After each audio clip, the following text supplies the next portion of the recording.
A couple of videos ago, we saw that in just classic C3 photosynthesis, and once again, it's called C3 because the first time that carbon is fixed, it's fixed into a 3, or the first time carbon dioxide is fixed, it's fixed into a 3 carbon molecule. But we saw the problem with C3 photosynthesis is that the enzyme that does the carbon fixation, it can also react with oxygen. And when oxygen essentially reacts with your ribulose biphosphate instead of your carbon, you get an unproductive reaction. Not only is it unproductive, it'll actually suck up your ATP and your NADPH, and you'll go nowhere. So every now and then, when an oxygen bond's here instead of a carbon dioxide, you get nothing produced. So net, everything becomes less efficient. And so in the I think it was exactly the last video, we saw that some plants have they've evolved a way to get around this. And what they do is they fix their carbon on outsides on cells that are actually exposed to the air. And then once they fix the carbon, and they actually fix it into a 4 carbon molecule, into oxaloacetate, and then they pump, and that gets turned into malate. Then they pump the malate deeper within the leaf where you aren't exposed to oxygen, and then they take the carbon dioxide off the malate, and this is where they actually perform the Calvin cycle. And even though you do have your rubisco still there, your rubisco isn't going to have, the photorespiration is not going to occur because it only has access to carbon dioxide. It does not have access to this oxygen out here. Now, and that's a very efficient way of producing sugars. And that's why some of the plants that we associate with being very strong sugar or even ethanol producers all perform C4 photosynthesis. Corn, sugar, I could write these down. Corn, sugarcane, and crabgrass.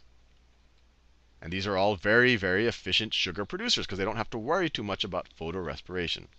Now, some plants have a slightly different problem. They're not so worried about the efficiency of the process. They're more worried about losing water. And you can imagine what plants these are. These are plants that are in the desert. Because these stomata, these pores that are on the leaves, they let in air, but they can also let out water. Right? I mean, if I'm in the rainforest, I don't care about that. But if I'm in the middle of the desert, I don't want to let out water vapor through my stomata.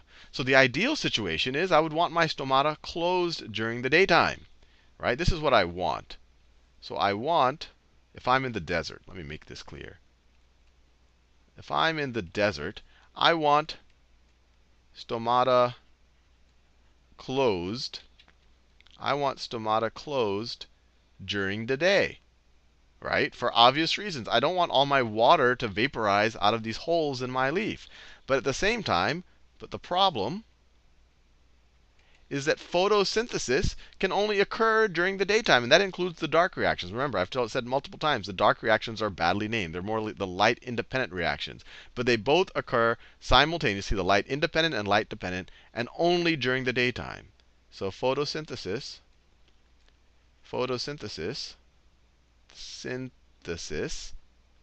only at day. And if your stomata is closed, you need, to perform photosynthesis, especially the Calvin cycle, you need CO2. So how can you get around this? If I want to close my stomata during the day, but I need CO2 during the day, how can I solve this problem? And what desert plants, or many desert plants, have evolved to do, essentially does photosynthesis, but instead of fixing the carbon in outer cells and then pushing it into inner cells and then performing the Calvin cycle, they do it instead of outer and inner cells, they do it at the nighttime and in the daytime. So in CAM plants, and these are called CAM plants because I could tell you what it stands for. It stands for crassulacean acid metabolism, and that's because it was first observed in that species of plants, the crassulacean plant. But these are just called, you could call it CAM photosynthesis or CAM plants. They're essentially a subset of C4 plants. But instead of performing C4 photosynthesis kind of in outside cells and inside cells, they do it at the nighttime and the day. So they're a subset of C4 plants, or C4 photosynthetic plants. And what they do is, at night, they keep their stomata open. They keep their stomata open, and they keep their stomata open, and they're able to fix. So, and this everything occurs in the mesophyll cells and the CAM cells, in the CAM plants. So in the at the nighttime, when they're not afraid of losing water. So let's say this is a mesophyll cell right here. My stomata is open. Let's say that this is my stomata right there. And so it lets in carbon dioxide. I'm not worried about losing water vapor. It's nighttime right now, so carbon dioxide comes in here. And then it fixes the carbon dioxide. It fixes it the exact same way that the C4 plants do. So you have your CO2 come in, CO2. You have your PEP. You have your PEP. It's all facilitated by PEP carboxylase. That's the enzyme that can only fix CO2, that can only react with CO2, not with oxygen. And then that is used to produce, and we saw it here in our CAM4 diagram in the last video, that is used to produce malate, a 4-carbon molecule.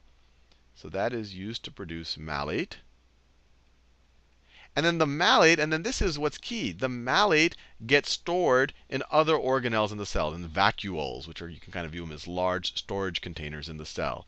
So I drew this as the whole cell. I mean, this is actually all occurring, in your chloroplast. But you can imagine your cell having a big storage center where the malate gets stored at night. And you can view malate as almost, it's like a carbon dioxide store, because later on we can access the malate and get the carbon dioxide. And that's exactly what these CAM plants are going to do. So this is nighttime. Then the sun comes up. So now we're in the daytime. This desert plant, well, maybe it's a cactus, it doesn't want to lose its water vapor, so it closes its stomata. So it's this stoma, this particular stoma now is closed. It's now closed, and you say, oh boy, how's it going to perform photosynthesis? Well, it can perform photosynthesis in that very same cell, because it stored up all of this malate at night. And so now the malate can be pumped out of the vacuoles into the stroma of our chloroplasts. And then you can have the pyruvate break off. But the more important thing is you have CO2 break off. So you have a ready supply of CO2. And now we can perform our standard Calvin cycle. In an environment only with CO2, our stoma is closed. So we're ready to go. Our CO2 reacts with ribulose biphosphate, catalyzed by Rubisco. It's the whole Calvin cycle, and we produce our sugar. So this is kind of a neat adaptation.